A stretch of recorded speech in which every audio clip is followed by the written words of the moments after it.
Hello everyone, welcome to Biozone. তো দেখো, আজকের ক্লাসে আমরা WBPSC মিসলেনিয়াসের বায়োলজি এবং ইভিএস থেকে 2018 সালে আসা কোয়েশ্চেনগুলো নিয়ে আমরা বিস্তারিতভাবে এই ভিডিওতে আজকে আলোচনা করব। এর আগের ভিডিওতে আমি 2019 সালের এবং 2023 সালে মিসলেনিয়াসের যে পরীক্ষাটা হয়েছিল সেখানে বায়োলজি এবং ইভিএস থেকে যে কোয়েশ্চেনগুলো এসেছিলো আমি বিস্তারিতভাবে আগের দুটি ভিডিওতে আলোচনা করেছি। তো তোমরা এই চ্যানেলে প্লেলিস্টে গেলেই সেটা পেয়ে যাবে।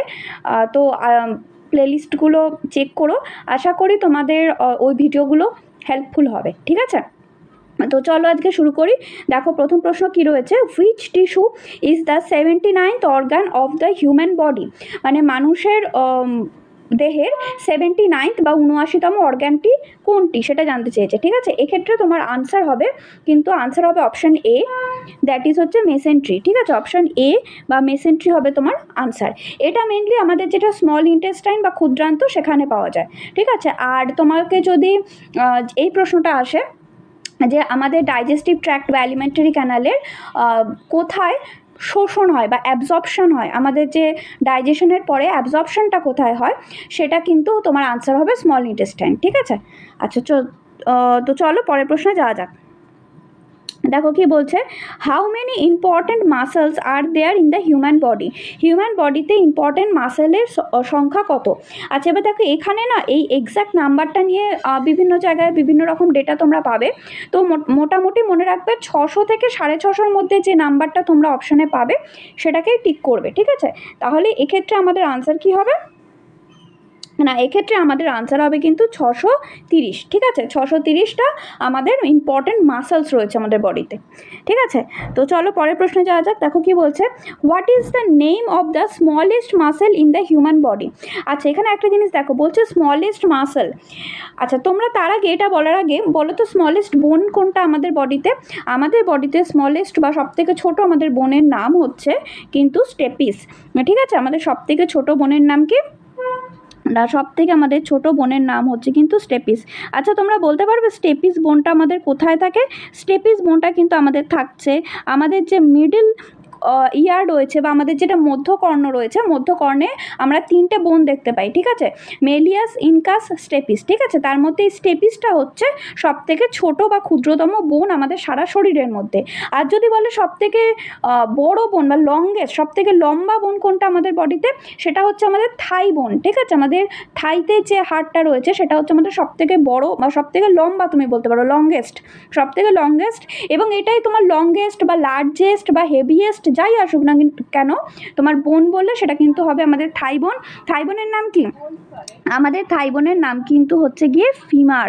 ঠিক আছে, আমাদের তাহলে এই যে ফিমার যে থাই বোনটা রয়েছে এইটা হচ্ছে আমাদের বডির সব থেকে লংগেস্ট বলো এবং বা লার্জেস্ট বলো বা হেভিয়েস্ট বলো এইটা।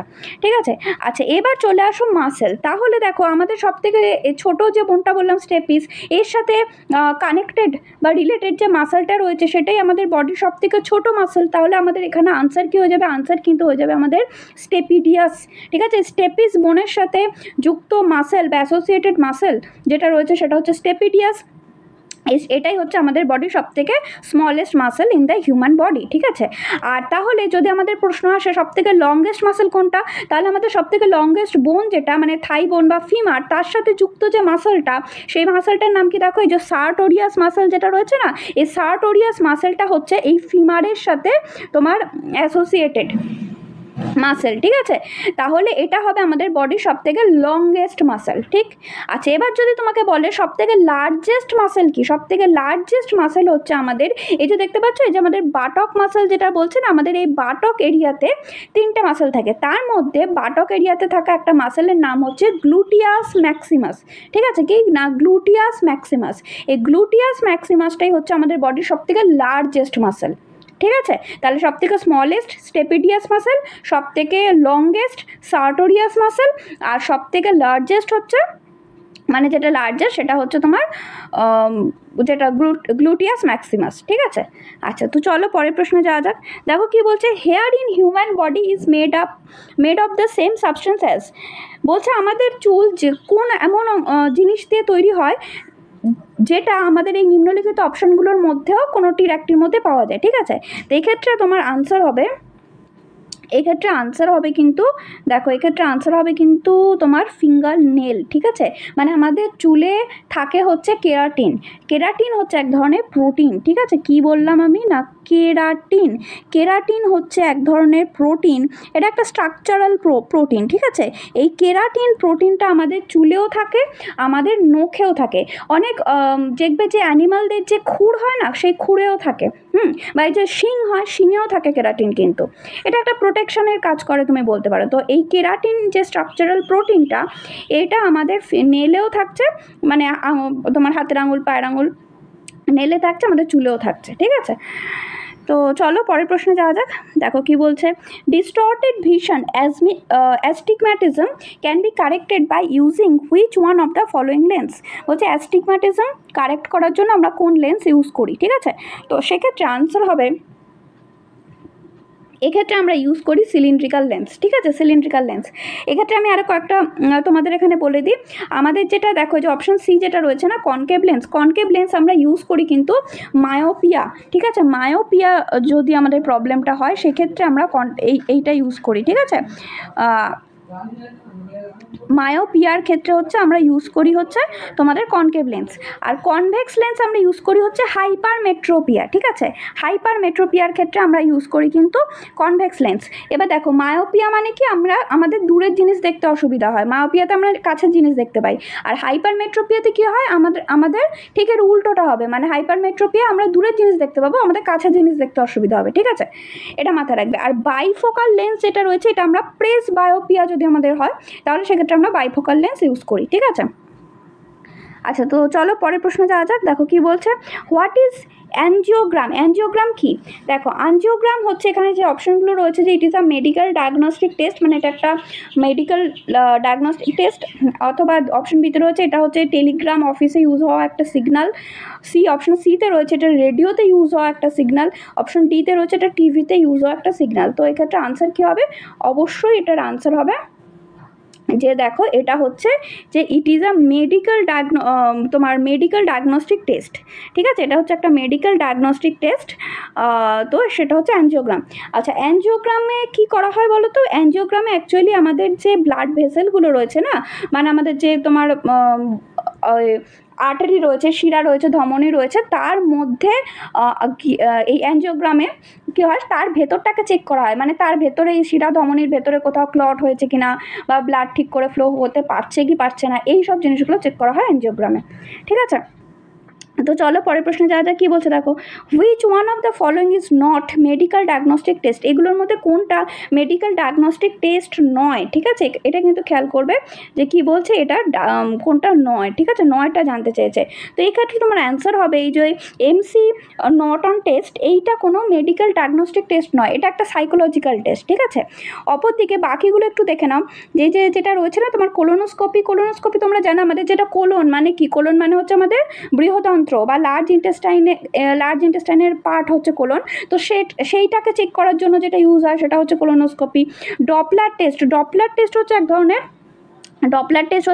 ইউএসজি, ঠিক আছে। ডপলার টেস্ট এটা এক ধরনের ইউএসজি বা আলট্রাসোনোগ্রাফি, ঠিক আছে। এটাও চেক করে যে তোমার ব্লাড ভেসেলের মধ্য দিয়ে ব্লাডটা মানে কতটা স্পিডে প্রবাহিত হচ্ছে, বা কোন ডিরেকশনটা ঠিকঠাকভাবে প্রবাহিত হচ্ছে কিনা, এগুলো চেক করে হচ্ছে ডপলার টেস্ট দিয়ে, ঠিক আছে। আর সিটি স্ক্যান তো তোমরা জানো, সিটি স্ক্যান সম্পর্কে তোমরা সবাই জানো। আচ্ছা, এখানে একটা জিনিস মাথায় রাখবে, সিটি স্ক্যানে কোন রে ইউজ করা হয়, এটা যদি তোমাদের প্রশ্ন করে, সিটি স্ক্যানে কিন্তু আমাদের এক্স রে ইউজ করা হয়, ঠিক আছে। তাহলে সিটি স্ক্যানে ইউজ করা হচ্ছে কিন্তু আমাদের এক্স রে, বোঝা গেল। আচ্ছা, তো চলো পরের প্রশ্নে যাওয়া যাক। কী বলছে দেখো, what is the function of electrocardiogram test. Electrocardiogram মানে কি, ইলেকট্রোকার্ডিওগ্রাম মানে হচ্ছে কিন্তু আমাদের ইসিজি, তাই তো। ইলেকট্রোকার্ডিওগ্রাম মানে হচ্ছে আমাদের ইসিজি। তো ইসিজি দিয়ে আমরা কি করি বলো তো, ইসিজি দিয়ে তো তোমরা সবাই জানো, ইসিজি দিয়ে আমাদের যে হার্ট বিটটাকে চেক করা হয়, হার্টটা ঠিকভাবে বিট করছে কিনা, ঠিক আছে। তো তার মানে এখানে আনসার কী হবে, যে ইট মেজার্স দ্য হার্ট বিট, মানে হার্টবিট কত হচ্ছে, সেটা ঠিকঠাকভাবে হচ্ছে কিনা, এই জিনিসগুলো চেক করা হয়। আচ্ছা, আরেকটা জিনিস এখানে যদি তোমাদের দেখো, যেটা রয়েছে না, ইট মেজার্স এই যে ব্রেন সেল, মানে ব্রেন যে সিগন্যালগুলো পাঠায়, মানে ব্রেন সেল মানে নিউরনের মধ্যে যে সিগন্যালের আদান প্রদান হয়, এইটাকেও চেক করা যায়। আর একটা টেস্ট আছে, সেটার নাম কি, সেটার নাম হচ্ছে সেটার নাম হচ্ছে কি না, সেটার নাম হচ্ছে ইইজি। ঠিক আছে, সেটার নাম কি না ইইজি। ইইজি মানে কি না ইলেকট্রোএনসেফালোগ্রাম। ঠিক আছে, এটা যেমন ইলেকট্রোকার্ডিওগ্রাম, ওটা হচ্ছে ইলেকট্রোএনসেফালোগ্রাম। ঠিক আছে, আচ্ছা তো চলো পরের প্রশ্নে যাওয়া যাক। কি বলছে দেখো, Zika virus disease transmitted through. Zika virus কিসের মাধ্যমে ট্রান্সমিটেড হয়? ঠিক আছে, জিকা ভাইরাস দেখো এটা মেনলি ট্রান্সমিটেড থ্রু মস্কিউটো। ঠিক আছে, আনসার হবে তোমাদের মস্কিউটো, এবং মেনলি কি হবে না এডিস মশা। ঠিক আছে, মেনলি কি না এডিস মশা। আচ্ছা, আগের ভিডিওতেও আগের দুটো ইয়ারেও এরকমই কিন্তু মশাবাহিত রোগ এসেছিল। 2023-এ অ্যানোফিলিস মশা মানে ম্যালেরিয়া রিলেটেড দিয়েছিল, 2019-এ ডেঙ্গু রিলেটেড দিয়েছিল, এবং আজকে দেখো দিয়েছে মানে এই 2018-এও দেখো দিয়েছে জিকা ভাইরাস এডিস মশা, মানে ফিমেল এডিস মশা এই রোগটা ট্রান্সমিট করছে। তো এই ডিজিজ রিলেটেড কোয়েশ্চেন কিন্তু খুবই ইম্পর্টেন্ট এক্সামের জন্য। ঠিক আছে, তো চলো পরের প্রশ্নে যাওয়া যাক। কি বলতে থাকো, in which year the first human heart transplantation took place? মানে প্রথম হার্ট ট্রান্সপ্লান্টেশন কবে হয়েছিল?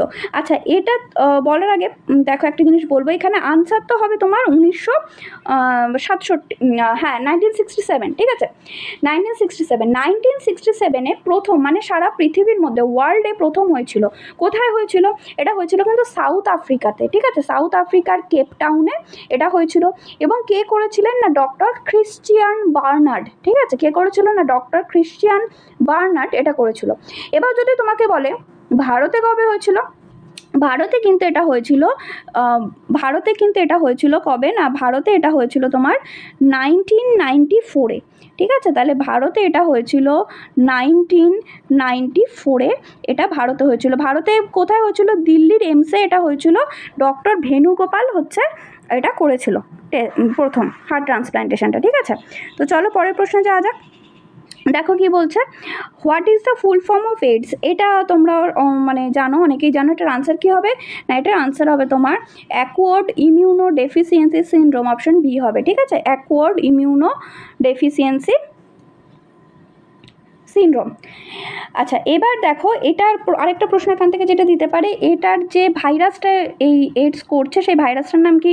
সেই ভাইরাসটার নাম কিন্তু হচ্ছে HIV। ঠিক আছে, এইচআইভির পুরো কথা কি? এইচআইভির পুরো কথা হচ্ছে হিউম্যান ইমিউনো ডেফিসিয়েন্সি ভাইরাস। ঠিক আছে, এটা একটা ভাইরাস গঠিত রোগ, এবং তার ফলে যে রোগটা হচ্ছে সেটার নাম হচ্ছে AIDS, acquired immunodeficiency syndrome.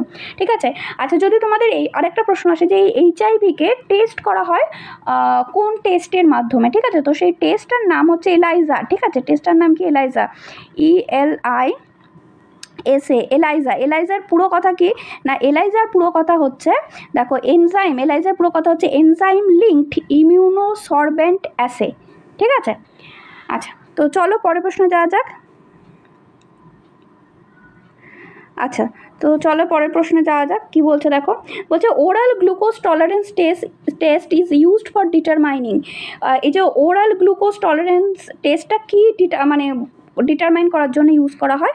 তো এটা তো বুঝতেই পারছো, গ্লুকোজ রয়েছে, তো অবশ্যই ব্লাড সুগার রিলেটেড কিছু হবে, তো সেটা ব্লাড সুগার কতটা আছে সেটা ডিটারমাইন করার জন্য ইউজ করা হয়। ঠিক আছে, তো চলো পরের প্রশ্নে যাওয়া যাক। কি বলছে, who has been considered as universal blood donor person? মানে ইউনিভার্সাল ব্লাড ডোনার কোন ব্লাড গ্রুপকে বলা হয়?